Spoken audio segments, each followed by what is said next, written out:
to talk about, and we have a Jaguars guest, Tony Wiggins, joining us later in the show. But we start, as always, with FanDuel. You guys have heard us talk about FanDuel a lot. It is America's #1 sportsbook, and right now we have a little something different for you guys. Now through September 22nd, all FanDuel customers can bet $5 and get a 3-week free trial of NFL Sunday Ticket from YouTube and YouTube TV. Then with the YouTube TV base plan, you'll be able to watch every regular season Sunday afternoon out-of-market game. All you need is a Google account and our current form of payment, and you can cancel anytime. Just visit FanDuel.com/UCSS to download America's #1 sportsbook. Deshaun Watson spoke to the media yesterday, Bull, and we'll get to the off-the-field stuff in a second. I want to start with the on-the-field stuff first. Deshaun had one quote that stuck out to me, and I want to get your guys' reaction to this. Deshaun was asked about the offensive struggles in Week 1 and responded with this. Quote, "It's going to be a work in progress for sure. It might take a couple of weeks. We might find our identity this week."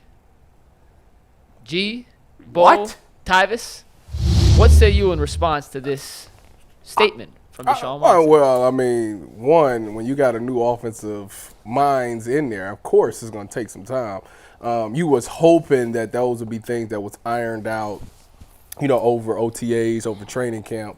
Obviously, he was limited in those bases and stuff like that, but they got you better figure it out sooner than later. Like, that's the thing. Like, this isn't something that can linger. Now, we get into the NFL, and usually Week 1 is always chaotic. I know that Week 1 is not the total picture of what you're going to see. As bad as it is, or even as good as it is, Week 1 is just wild at times. But as you get to 2 and 3, like, you better figure it out. That's the thing. Like, you can't keep messing around trying to, it's going to take a couple of weeks. No, you need to figure this out. At least by the end of this game, you better have been successful in something that you've done, whether that's running the ball, whether that's passing the ball. You have to have some success in something and start to form your identity, especially when you go up against some of these opponents. It's good competition. Obviously, when you think about the past game, they're putting Tyson Campbell on IR, who's their best cover corner. So that should open up some opportunity there for them to be able to be effective. But you ain't got that much time. Like, if you get down in the AFC, it's a wrap. So you better figure it out sooner than later. This is all bad. It's bad work right here. This is one of them things where sometimes in life you should actually not tell the truth. If your wife asks you, hey, you can't walk up to your wife and be like, hey, man, guess what happened today? I ran across my ex, man, and she had the nerve to be looking good, babe. No. That may be true. She might have been in the gym on the Ozempic, whatever the case may be. You keep that to yourself, dog. And in this case, you keep all these, it's going to be a work in progress, it's to yourself. Matter of fact, you might want to just wish and pray that and hope and wish upon a star that it happens and you already clicking right now, like on Thursday. But to me, I feel like this is one of those things that you throw out there just to be like, just in case it look bad. I want y'all to know that we still a work in progress. There is no option for that. I'm just saying. Nobody wants to hear that. No, they don't. Yeah. What I'm saying, right? He gonna be like, "Well, I said that it's still a work in progress." That would have been a great way to talk about it, like against Seattle preseason. I'm just saying, like Seattle preseason. Well, they opted out of that. Well, now you got 2 weeks to get this done. Right. Oh, you still got the Cowboys game, the first game. Right now, ain't nobody trying to hear like nothing you really trying to say, period, about a lot of different things. Yeah, that's true too. And nah, bro, that quarterback speech you gave right there, the only thing people want to hear is, hey, listen, this team, we had a lot of mistakes week 1. This team is very talented, and the way we came out and played last week was not indicative of who we are as a team. We got to come out this year and execute at a much higher level. I think our coaching staff is working and our players are working to do that. Look at that answer. I'm not even a quarterback. I don't even have no PR people. Look how easy that is. I put it on me. I got to get my guys ready to be better. That's actually how he should have just did it. Like See? 100%. You got to put it on yourself. Like this answer is terrible. I don't know what he's thinking. It has sounded like nothing but excuses since the game. And even though some of the things that have been mentioned are legit, the man's father passed away. I think whether you like Deshaun Watson or not, on some level you're going to understand, oh, that probably affected him.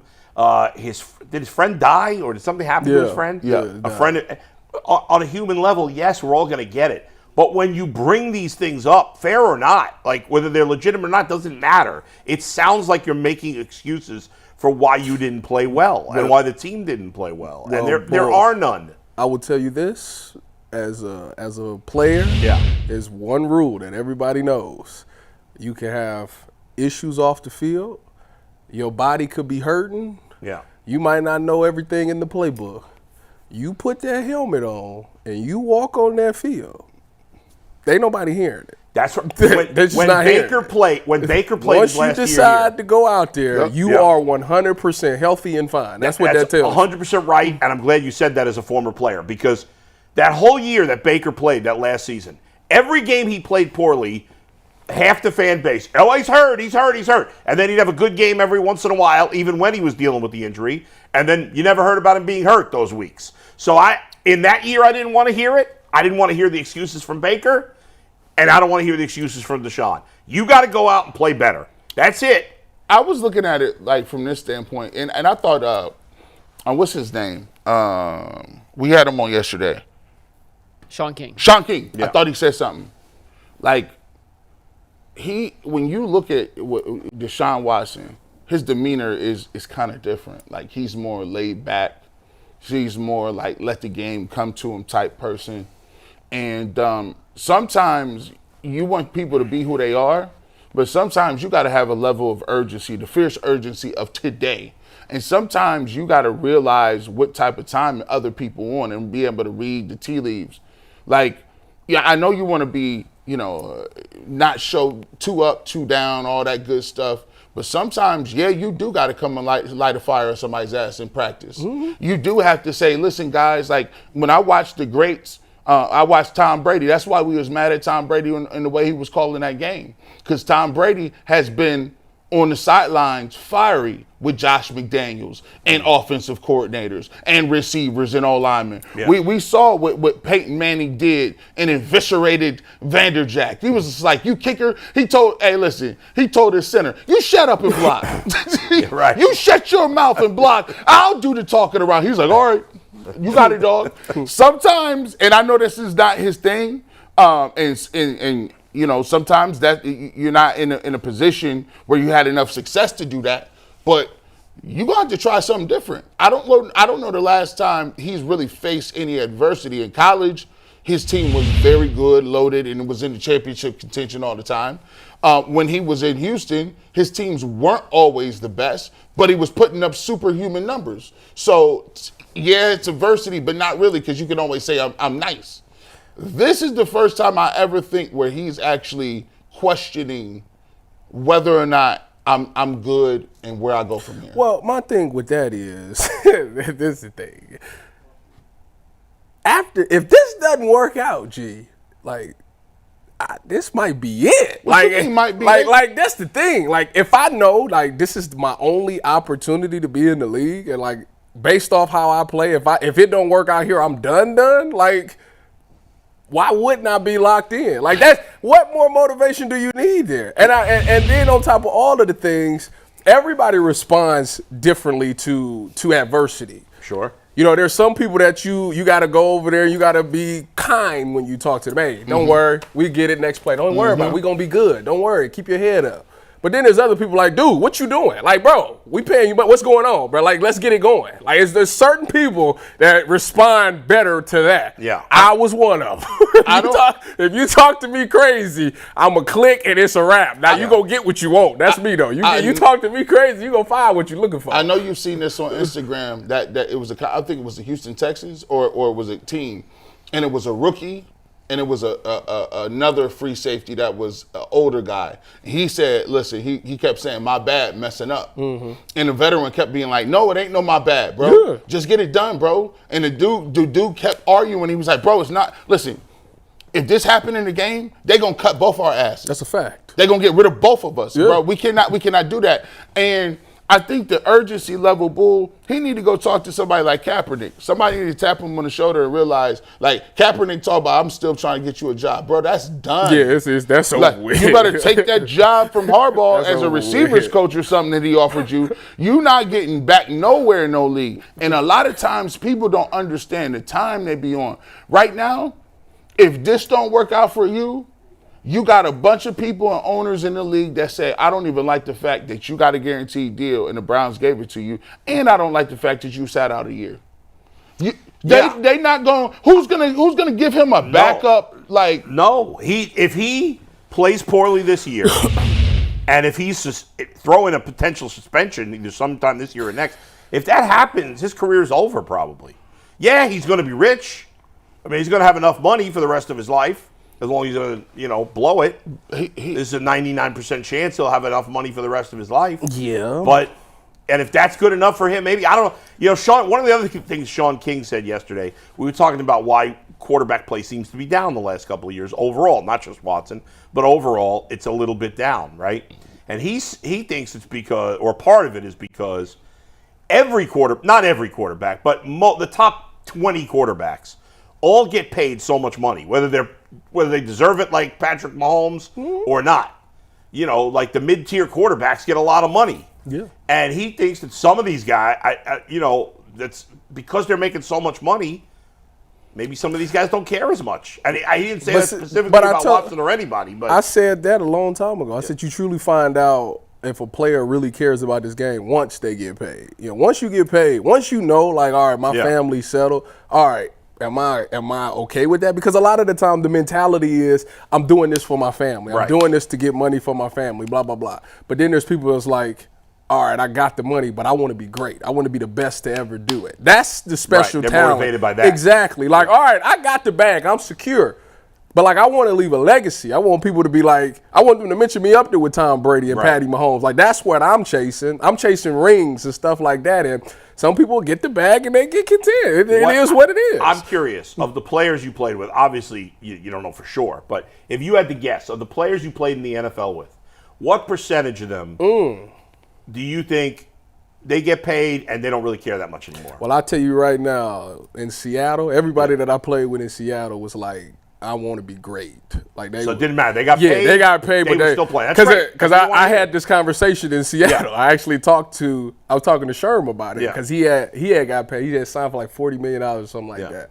And I was like, dude, what does it feel like to have like $40 million? Yeah. He was like, I'm gonna be honest with you.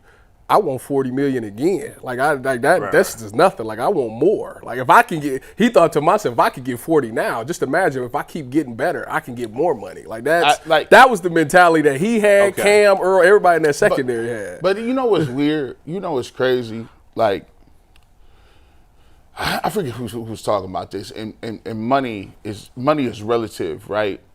And what I found out, like, and this is even just on a smaller little level.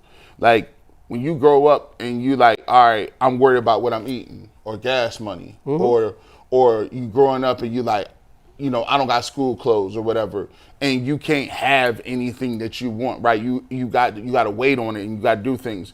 As you get older and you start making more money and you reach the peak where your earning potential is as an individual in the workforce, you do certain things. You're like, okay. You're like, oh, I always wanted to go on a trip to this place, and then you go. Yeah. And then I always wanted to drive this car, and then not Tyvis. He don't go anywhere. Well, that's a fact. I don't want to go nowhere. Yeah. Or if you drive, you drive this car, right? Like, or even dumb things like this, like dumb things like shoes, right? You'd be like, oh, listen, when I was younger, I didn't get them, and then what happens when you get every pair of shoes that you ever had or you couldn't get, right? Then something happens to you. You start to realize, like, well, hold on, this isn't that new or fun after a while. Like, when you don't have to think about what you're eating, and if you wanted to, you can go out to eat all the time. Then you really start to figure out what your purpose is.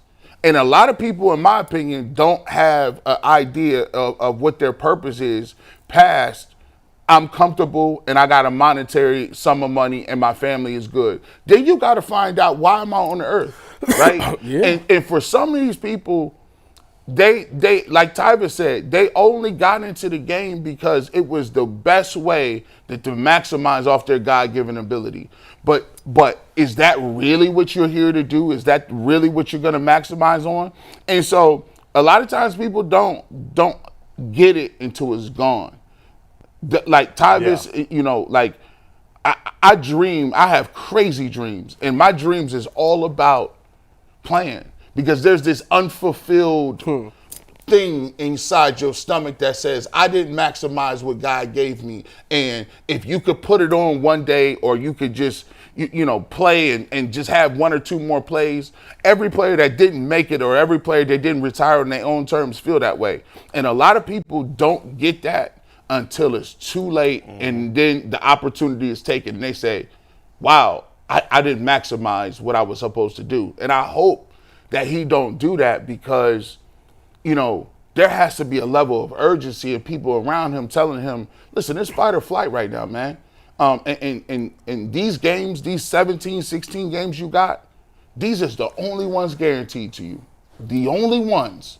So make the most of them, and at least if you left it on the field and we come out to find out that you're washed and you're done, at least you can say, well, look, I gave it all I had. I was washed. I got injured. At the end of the day, that's what That's you all. better, that's what you better do. That's all. That's all I got. That's how I'm able to smile. Like Right. I did everything I was supposed to do to try to make it in there. I just wasn't good enough. Like, that is what it is. But for him, he got an even better motivational factor, because yes, you got the money, all that is fine and cool, but the team and the organization that you're playing for, like, it means so much more than anywhere else. Like, you win it here, you won a Super Bowl here in Cleveland, dude. Like, your legacy is through the roof. That means you've won on every level, and you did it in Cleveland. So to me, that's why I would have been like, yeah, I got to find a way to make it worse. Even if I don't make it, if I made it to the AFC Championship,